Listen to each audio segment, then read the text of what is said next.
বন্ধুরা, আপনি কি কখনো গভীর রাতে চারপাশ যখন একদম নিস্তব্ধ হয়ে যায় তখন নিজেকে এই প্রশ্নটি করেছেন, আমরা আসলে এই পৃথিবীতে কেন এসেছি?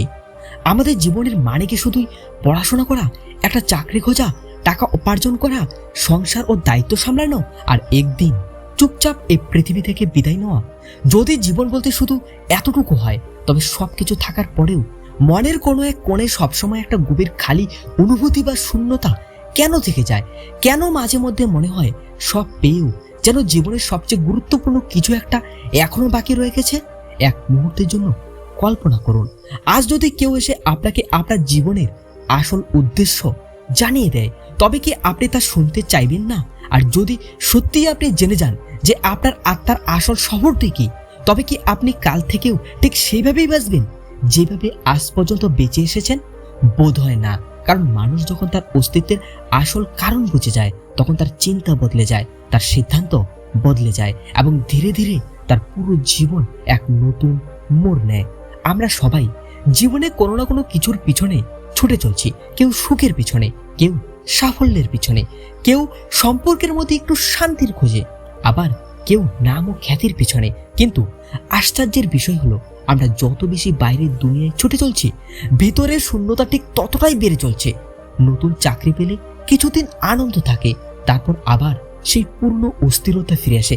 নতুন ফোন, নতুন গাড়ি, নতুন বাড়ি, কয়েকদিন সব খুব ভালো লাগে, কিন্তু তারপর মন আবার নতুন কিছুর সন্ধানে বেরিয়ে পড়ে। কেন এমন হয়? আমরা কি যা খুঁজে চলছি তা এখনো পাইনি, নাকি সারা জীবন ভুল জায়গায় খুঁজে চলছি? বেশিরভাগ মানুষই ভাবেন যে জীবনের সমস্যার সমাধান হয়তো বাইরে কোথাও মিলবে, কিন্তু জীবনকে যত গভীরভাবে অনুধাবন করা যায় ততই উপলব্ধি হয় যে আসল উত্তর সবসময় আমাদের ভিতরেই লুকিয়ে ছিল। আমাদের ভিতরে এমন এক পরম শান্তি রয়েছে যা কোনো টাকা দিয়ে কেনা যায় না। আমাদের ভিতরে এমন এক অদৃশ্য শক্তি রয়েছে যা কঠিনতম সময়েও আমাদের সামনে রাখতে পারে। কিন্তু আফসোস, বেশিরভাগ মানুষ সারা জীবন সেই ভিতরের দরজা পর্যন্ত পৌঁছাতেই পারে না, কারণ তাদের পুরো নজর থাকে বাইরের জগতের উপর। অথচ আসল যাত্রা তো সবসময় ভিতরের দিকেই শুরু হয়। হরি রত্নের লেখা বিখ্যাত বই the purpose of life, find your পথ টু ওয়ানেন্স এর সবচেয়ে সুন্দর বার্তা, এই বইটি শুধু জীবন কি তা শেখায় না, বরং ধীরে ধীরে অনুভব করায় যে যাকে আপনি সারা জীবন বাইরে খুঁজে বেরিয়েছেন সে আসলে আর কেউ নয়, আপনি নিজেই। বইটি আমাদের শেখায় যে আমরা কেবল এই রক্ত মাংসের শরীর বা মন নই, আমরা তার চেয়েও অনেক বেশি গভীর, বিশাল ও শক্তিশালী। যখন একজন মানুষ এই সত্য বুঝতে শুরু করে, তখন তার ভিতরের ভয়গুলো দূর হতে থাকে, অন্যের সঙ্গে তুলনা বন্ধ হয়ে যায় এবং প্রথমবারের মতো সে উপলব্ধি করে যে আসল আনন্দ কোনো গন্তব্যে পৌঁছানোই নয়, বরং নিজের আসল সত্তাকে চেনার মধ্যে লুকিয়ে আছে।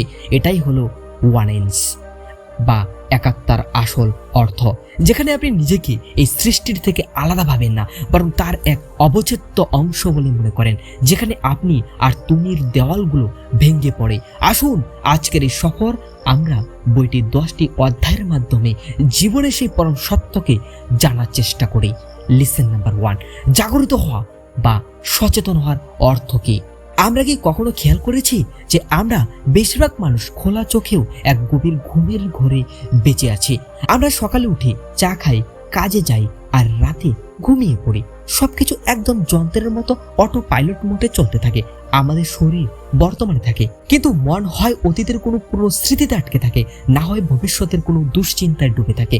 লেখক আমাদের হাতের মুঠোয় এক আধ্যাত্মিক আয়না তুলে দিয়ে বলেন, জাগরণ কোনো অলৌকিক জাদু নয়, যার জন্য আপনাকে হিমালয়ের গুহায় গিয়ে বছরের পর বছর তপস্যা করতে হবে। জাগরিত হওয়ার সহজ অর্থ হলো এই মুহূর্তে, এই বর্তমানে পুরো উপস্থিত থাকা। যখন আপনি চায়ের প্রতিটি চুমুক স্বাদ অনুভব করতে শুরু করেন, যখন বাতাসের স্পর্শ আপনার ত্বকে অনুধাবন করেন, আর কোনো দ্বিধা ছাড়াই সামনের মানুষের কথা শুনেন, তখনই আপনি সত্যি জেগে উঠেছেন। মহাভারতের যুদ্ধক্ষেত্রে অর্জুন যখন মোহ ও ভয়ে নিজের ধনুক নামিয়ে রেখেছিলেন, আজকের আধুনিক মানুষও ঠিক সেই অর্জুনের মতোই।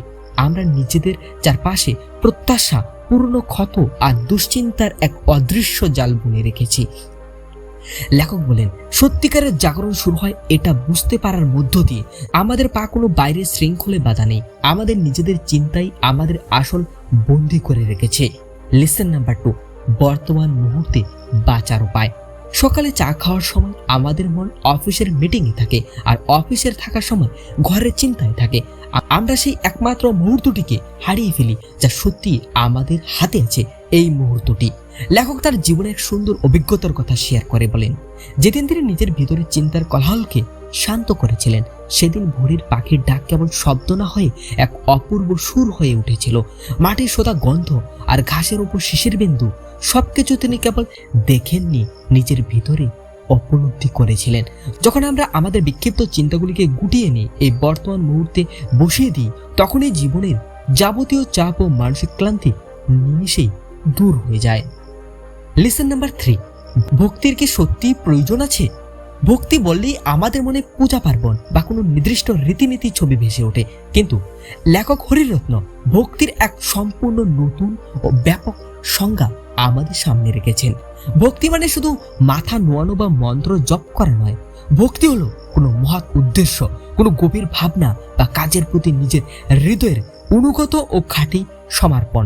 ইতিহাসের পাতায় নজর দিলে দেখা যায় ভক্তি কিভাবে সাধারণ মানুষকে সাধারণ ব্যক্তিত্বে রূপান্তরিত করেছে।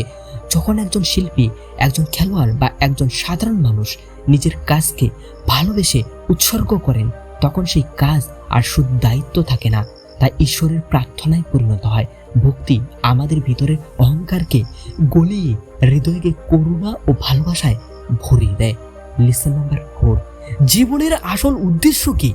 রাতের তারাভরা আকাশের দিকে তাকিয়ে আমরা অনেকেই ভাবি আমাদের জন্ম নেওয়ার আসল কারণ কি?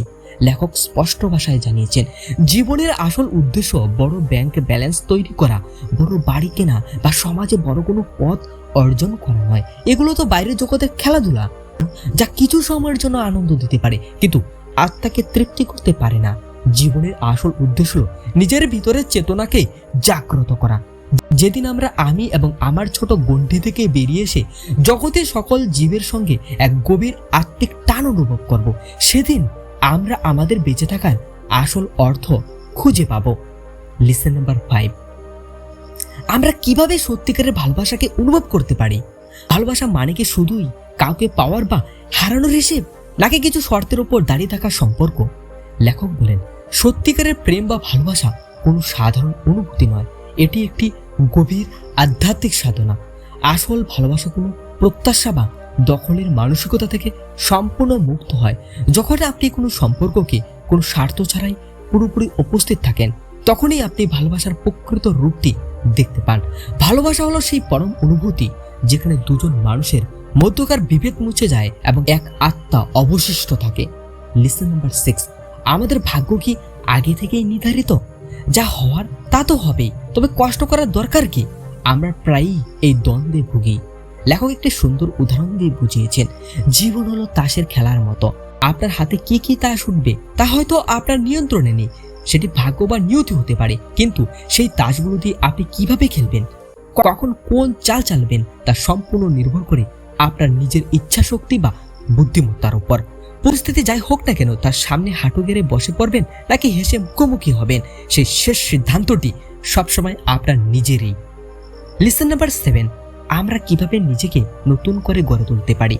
অনেকেই মনে করেন আমি অতীতে যে ভুল করেছি আমি সারা জীবন তেমনই থেকে যাব, কিন্তু লেখক আমাদের আশা জুগিয়ে বলেন, নিজেকে পুনর্নির্মাণ করার সুযোগ প্রতি মুহূর্তে উপস্থিত। আপনার অতীত যাই হোক না কেন, তা আপনার ভবিষ্যতের রূপরেখা ঠিক করতে পারে না। খড়গপুর রেল স্টেশনে সাধারণ একজন টিকিট সংগ্রাহক মহেন্দ্র সিং ধোনি যেভাবে নিজের পুরনো পরিচয় পিছনে ফেলে বিশ্বের অন্যতম সফল অধিনায়ক হয়ে উঠেছিলেন, কিংবা ছোটবেলা যাকে মন্দ বুদ্ধি বলা হতো সেই আলবার্ট আইনস্টাইন যেভাবে বিজ্ঞানের ইতিহাস বদলে দিয়েছিলেন, প্রমাণ করেছেন যে পরিবর্তনের শক্তি আমাদের ভিতরেই থাকে, শুধু প্রয়োজন পূর্ণ ভয় ও গণ্ডি ভেঙে এগিয়ে যাওয়ার সাহস। লেসন নাম্বার 8, প্রকৃত পিতামাতা হওয়ার আসল অর্থ কি? বাবা মা হওয়া কেবল একটি সামাজিক দায়িত্ব নয়, এটি একটি অত্যন্ত গভীর আধ্যাত্মিক সফর।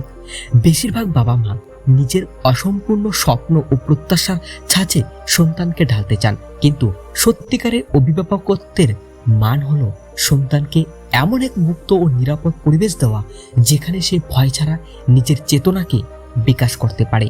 লেখক এখানে এক দারুণ দর্শনের কথা বলেছেন, অনাসক্তি সহ ভালোবাসা। সন্তানকে প্রাণ দিয়ে ভালোবাসুন, কিন্তু তার উপর নিজের কৃতিত্ব চাপিয়ে দেবেন না। তাকে নিজের মতো করে বড় হওয়ার স্বাধীনতা দিন। তবেই আপনি একজন কড়া শাসক না হয়ে তার জীবনের সেরা পথপ্রদর্শক ও বন্ধু হতে পারবেন।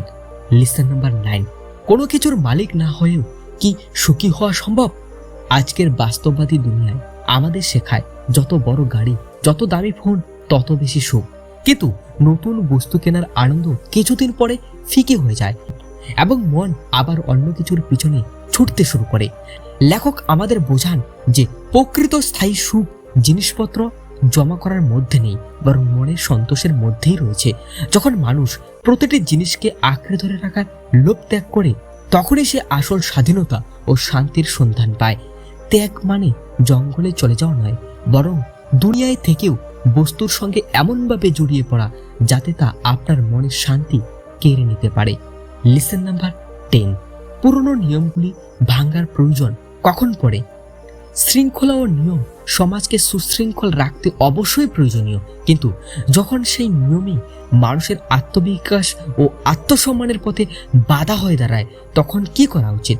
লেখক বলেন, নিয়ম তৈরি হয়েছে মানুষের কল্যাণের জন্য, মানুষের নিয়মের জন্য তৈরি হয়নি। মানুষ কোনো পুরনো প্রথা বা নিয়ম আমাদের ভেতরে ভালো মানুষকে আটকে রাখে। তখন তাকে চুপচাপ মেনে নেওয়ার চেয়ে চ্যালেঞ্জ করা এবং দরকারে ভেঙে ফেলাটাই সবচেয়ে বড় ধর্ম হয়ে দাঁড়ায়।